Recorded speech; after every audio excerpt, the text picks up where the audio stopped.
Steve Jobs was fired from his own company. Nelson Mandela spent 27 years in prison. And Abraham Lincoln, he failed in business. He had a nervous breakdown and was defeated in 8 elections. Now, they all went on to experience tremendous success. Now, as an executive coach, I have a legitimate soft spot for leaders that have actually experienced rock bottom, but has embraced honesty. As a society, we tend to move on very quickly from someone who has experienced failure, mostly for the right reasons. However, I am a little different. There's something so powerful about the next chapter of a leader that knows where they went wrong in the first place, embraces it, and does the work to ensure that it never happens again. I want to be a part of that story. In talking with today's guests, we're going to hear about how focusing on what you can do can be the best thing that you could ever do.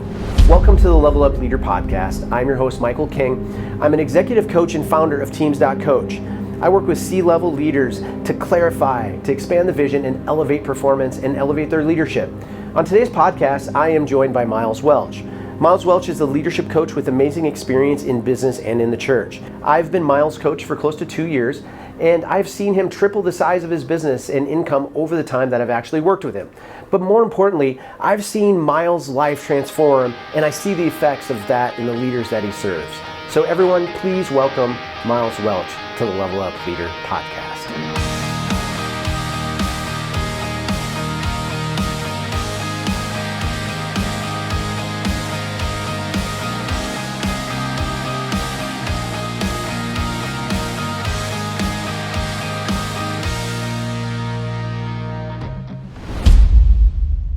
Miles Welch, welcome to the Level Up Leader Podcast. It's so great to have you, man. Yeah, dude. Awesome to be here. Thanks for having me. So we've been working together now for probably, I don't know, close to a couple of years. Yep. And I've literally seen you level up, and go through this absolute transformation of actually being a coach, serving the spaces that you're in, leading your life well. Talk to me a little bit about who is Miles Welch? What do you do and what makes you tick? Yeah. Well, I'm a California boy originally. I don't even know if you knew that.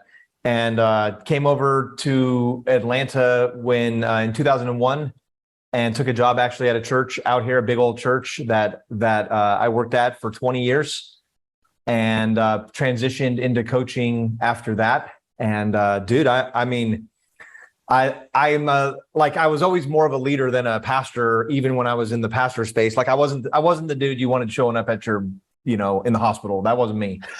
Never. I was never that dude. I was always more of in the boardroom strategy, those kinds of things. I ended up, being part of the John Maxwell Leadership Center and actually running that for a while. So I was just always more in the leadership space anyways. So a couple of years back, I made the transition to being a full-time coach and helping people run their businesses and their churches and their nonprofits and that kind of thing. That's kind of who I am, man. That's amazing. I don't know if you know this, but I was actually, you do know this actually. I was in the hospital a couple of weeks ago with kidney stones. Yeah. And they come over and they're like, hey, would you like to have anybody here? Or is there anything that we can do for you? And I was like, well, if there is anybody to have here, just make sure it's not Miles Welch. He's That's a horrible good call. When it comes to Yeah, I'll show up with my whiteboard and try to help you, navigate through it as best as possible, which is not what you need in that moment at all. No, that's amazing.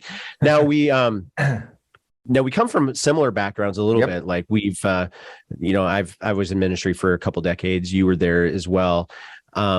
I don't really coach tons of churches. I'm a little bit more selective when it comes to, there has to be a really, really strong, compelling why I would cross over and help out in that space. Not because I'm against the church or anything like that. It's just when it comes to actually, it takes a really special leader in the church space to actually see progress, right? Yeah. Yeah. I'll tell you,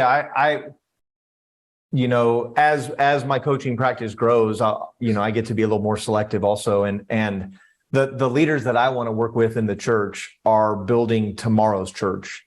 I think there's a lot of people that are just kind of trying to do what used to be and trying to make the old model work a little bit longer. But I really think new things are happening. And I think that there is room for the church in the future. And I kind of think what the church is going to be moving forward could be kind of cool. And I want to help young leaders that I think have a vision for something that's interesting to me. I want to help them build their thing. Yeah, that's interesting to me. That actually draws me into something that's pretty significant, because I think that's one of the areas of being a part of the large mega church movement for the last couple of decades, and even a part of the music industry on the Christian music side of things for a while. You kind of get this idea that maybe it's this uphill thing, that COVID helped push us forward into this post-Christian America so much faster. And so the church needs to do something radically different in order for them to get credibility back into some spaces that they might have lost footing along the way. Would you agree with that? Yeah, totally. I remember, being on the executive team of a huge mega church and all that. I remember I kept introducing ideas to the executive room. Like, I remember saying once, guys, I'm not saying the car doesn't work. I'm just saying there's 150,000 miles on this thing and it ain't the same. Can we just acknowledge that? And there was just like this overwhelming, like, no. Let's just keep doing what we're doing. It works. And I do think that COVID has accelerated, for some, the new. And I think I like my church clients, I think it's like 50-50. Half are just desperate to get back to what they knew before COVID, and half are like, okay, so what do we do now? And so those are the ones I actually love to work with and build with. It's a lot of fun. Yeah, you nailed it. The churches that we see moving forward in a way that's healthy and they're actually leaning towards something that's productive are the churches that aren't trying to chase down the identity of what they were prior to COVID. Right. They're the churches that are willing to say, let's build something new and make a bigger impact doing the right thing. Yep. The right thing's hard, right?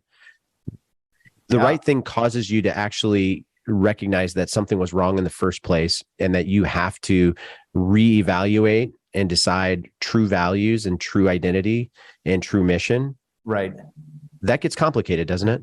Yeah. And I think the systems that make you successful in one paradigm make you unsuccessful in the next. And so it's really hard to make transitions. And it isn't even, anyone's fault. I mean, just if you think about like Blockbuster to Netflix, we all look at it now and go, well, duh, like that was an obvious change. Well, I think it would have been hard to own all that property and then tell you it doesn't matter. I have to believe that the paradigm that made them successful was also the paradigm that made them unable to make the transition. And I think we give them a lot of flack. I don't know if any of us were in the boardroom and looking at all that property would have said, yeah, none of that matters now. That'd have been a bold person. Yeah, absolutely. Man, we could probably talk about church leadership all day long. Yeah. In fact, with Teams.Coach, my company, we've been chatting, and also I've been chatting with you a little bit on doing some partnership collaboration stuff that's specifically designed for church leaders. So I'm excited to bounce into that in the future. But today I wanted to just talk about you, and I want you to drop some gold on us to my audience. I'll try. So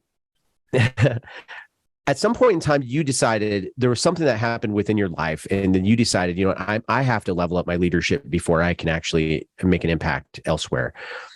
Talk to me a little bit about what that meant to level up for you and what that looked like. Yeah, man. So, I mean, my story, and here I go. So it's, it was a few years ago, as COVID was landing on all of us, that it became clear that I was no longer going to be working at the church or working as a pastor, because my marriage was coming to an end. And I mean, like I lost my career, my community, my marriage. I mean, you just like the number, I owned 2 homes and ended up living in my friend's basement. And older gentleman that was a mentor of mine, very fortunate to have him, but I mean, the amount of, the amount of leveling down I did to get there was pretty significant. And I was there and I was in the mess of it. And, I had a lot going on, Michael. And I remember the first day waking up in that basement, which was incredibly, as you can imagine, depressing and discouraging, and my head is spinning about all that I had just lost. He had a whiteboard in the basement. He had taught he had adopted kids from Russia and then homeschooled them, and his basement was kind of the classroom. So there was a whiteboard in there, and I remember walking up to the whiteboard and I wrote a sentence, and it said, "Do what you can do," and I underlined "can," because there was now so many things I couldn't do that became an overwhelming thought of all. I think it's easy to obsess over what you can't do because that's where you're the most vulnerable. And I had to train myself to do what I could do. So again, I'm, just lost my job, lost my career, lost my family, lost my community, living in a basement. Well, I can heal, and I can feel pain, and I can heal. I can reach out to people I know and get advice. I can begin to talk, and literally every day, and sometimes hour by hour, I had to go back to that whiteboard and just, okay, what is it that I can do? And, I can get in shape. And eventually it was, well, I can launch a coaching practice. And I mean, there was a moment in there, Michael, where I was literally writing out an application for a nighttime stalker at not nighttime stalker sounds bad. The stocking shelves, stocking shelves at a Kroger, supermarket, because I just needed to start money. And some of the advice I got was, instead of that, you've always been a coach. You might as well launch it, and just you're going to end up coaching. So just get to the coaching, and you were even part of that early on, and that's kind of what I started doing. And it was literally a process of every day. I think for all of us in COVID, there was a whole list of things we couldn't do, but I just began to focus on what is it that I can do, and that's what I'm still doing today. I mean, I've managed to build an actual coaching practice that actually, I think in 2.5 years, I'm pretty grateful with where I'm at. Absolutely. You've built something substantial and significant, and you're making an impact, probably a bigger impact than you've ever made before in your whole life. I think that's true.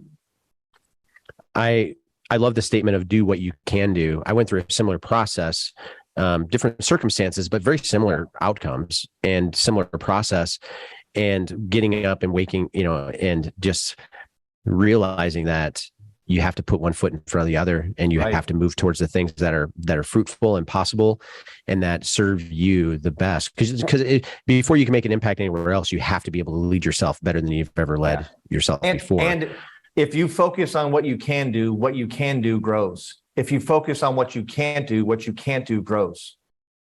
And that's what I was just going to share too, is that, like part of my job as an executive coach is literally to make your can do bigger, to help you see something that you've never seen before. And that's really kind of where you and we connected, was that I saw something fantastic in you, and you've become a really good friend. And I've just absolutely, I can't tell you how many times that I've actually talked to other coaches or talked to other leaders, and I've bragged about just the trajectory of your life and the potential of where you're going in your future. But that started with some really, really deep soul searching and high levels of self-awareness to knowing what you had to get out of, right? Yeah, for sure. That's amazing. So you're going to bring some stuff to us today, but I wanted to talk to you a little bit about when it comes to you as a leader, and you as an as an executive coach, and that you're coaching other leaders on how to, up their game. What is something that's in your toolbox? What's something that you use regularly that helps you create next level for other people? Yeah, I think, you talk a lot about superpower, right? Yep. I think one of the things that I've always been able to do is sit and listen to somebody tell me their scenario, extract the information that matters, and then chart a course forward for them. And so that's kind of, we've called it clear path forward. That's kind of what my coaching style is. Where are you at? What are you working in? And let me help you chart a course forward.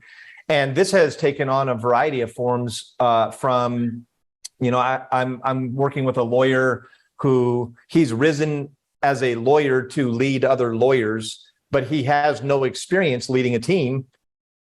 And so I'm coaching him in team leadership and literally just sitting down and saying, okay, you need to have a meeting. And in that meeting, you need to invite the team to, hey, we're going to generate 10 new clients from the ideas in this room. And I'm walking him through, giving him a clear path forward as a leader of that team. And so that's kind of my coaching with him. And they went and did it. He got these young junior lawyers together. They set a goal. They set a plan. They reached their goal. All of them are thrilled. They're growing as leaders. He's growing as a team leader. Everyone's pumped. They're the most motivated group of leaders in the whole practice.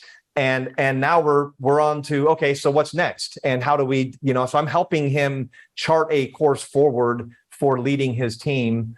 There's another organization, a church, actually. It's one of my favorite churches that I work with.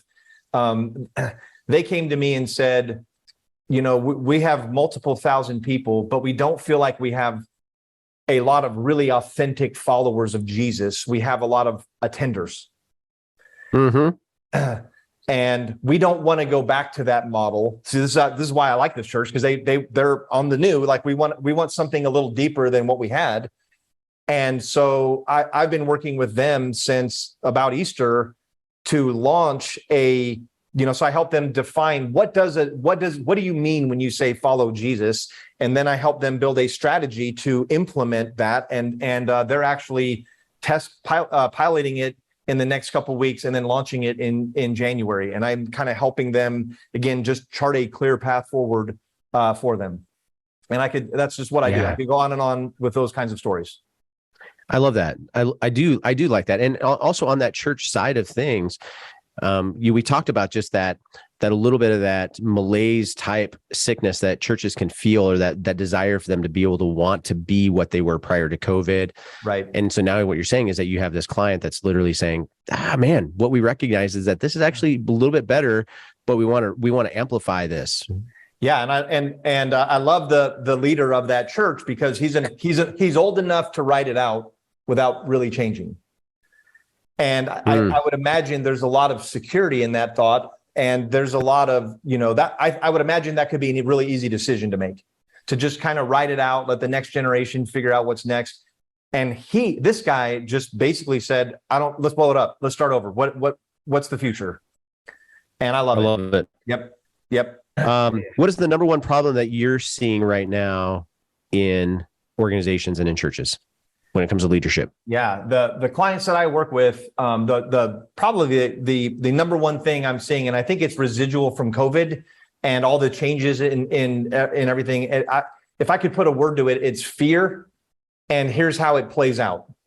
A lot of my clients, they're not betting as big in this season as I think they should, if that makes sense. Like I think this is a season where there's so much opportunity for growth and I think there's so much potential to leverage what you have. Like in some ways, I think there's so much we can go do, but I think people are a little bit afraid, particularly the people that maybe their organizational identity is not as solid, and so they struggle with the new realities a little bit more than other organizations. But if I could boil it down, it's fear, and it plays out in they're placing smaller bets than I think they should.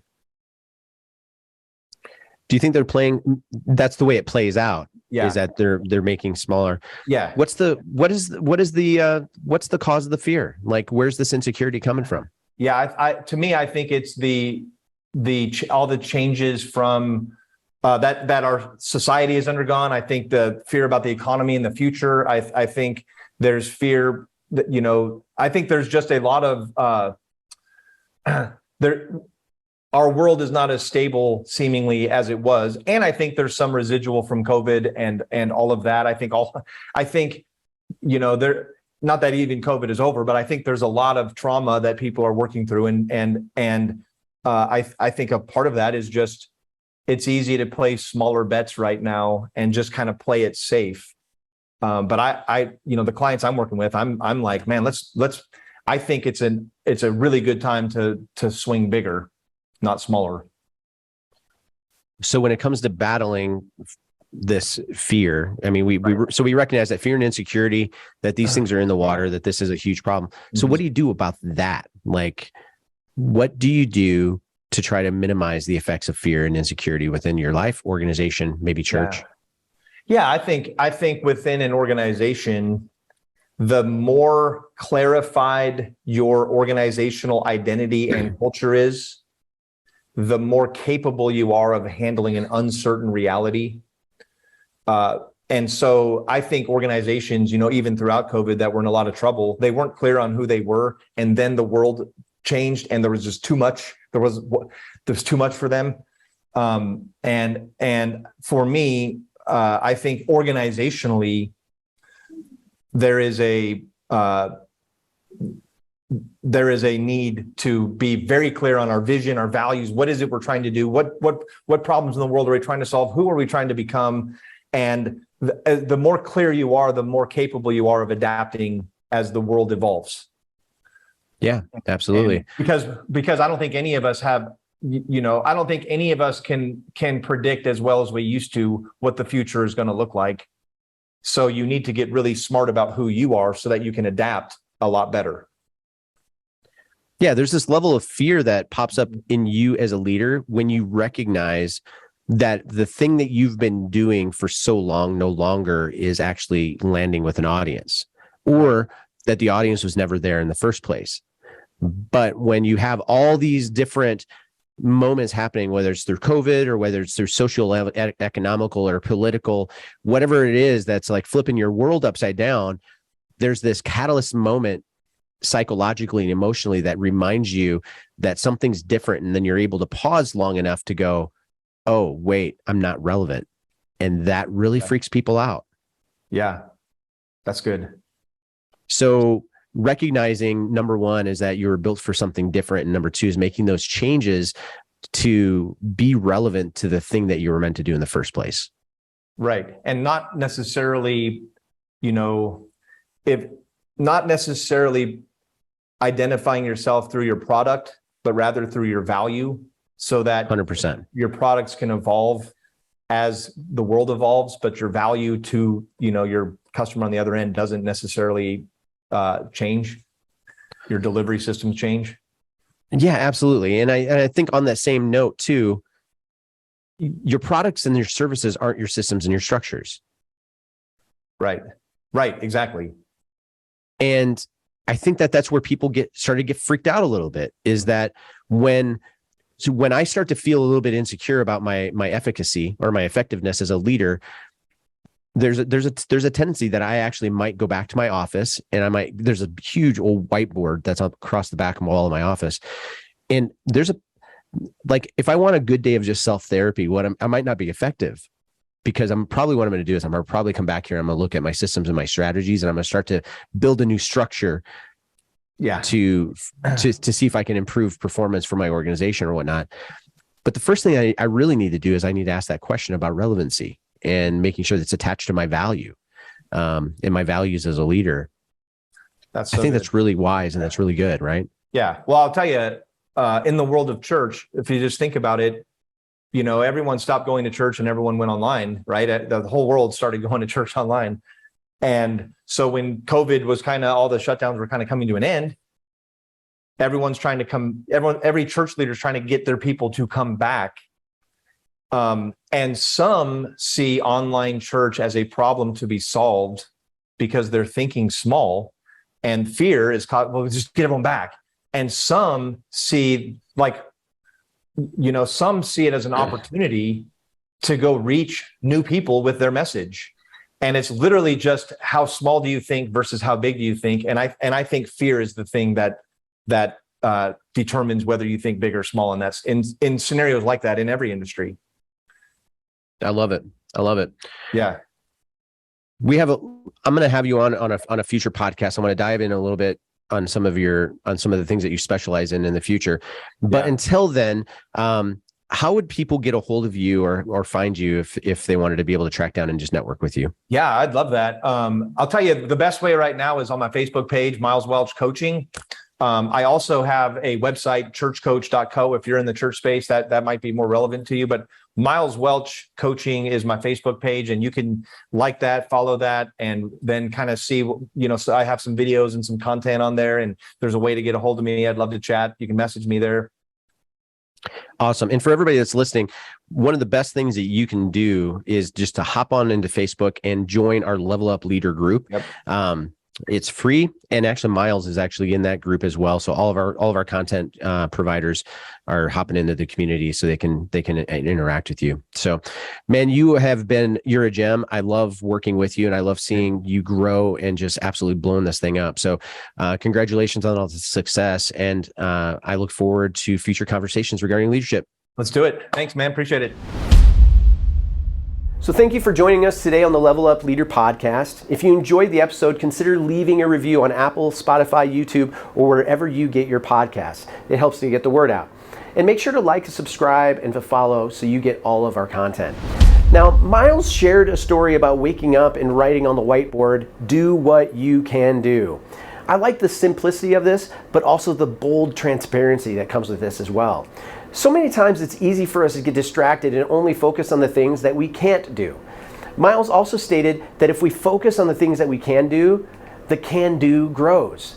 So take some time, jot down your can-do list. Let's let this get our focus today. Also, share your thoughts on today's episode in the Level Up Leader group on Facebook. Miles would love to see you there. A special thank you to our featured artist, Names Without Numbers, for allowing us to use their music. We decided that we only wanted to feature music that I have produced as a music producer. So that's pretty great. Thank you, guys. Now, to find out what we're up to and everything that's going on, please check us out at www.Teams.Coach. And don't forget to join our Facebook group at www.Teams.Coach/levelupleaders.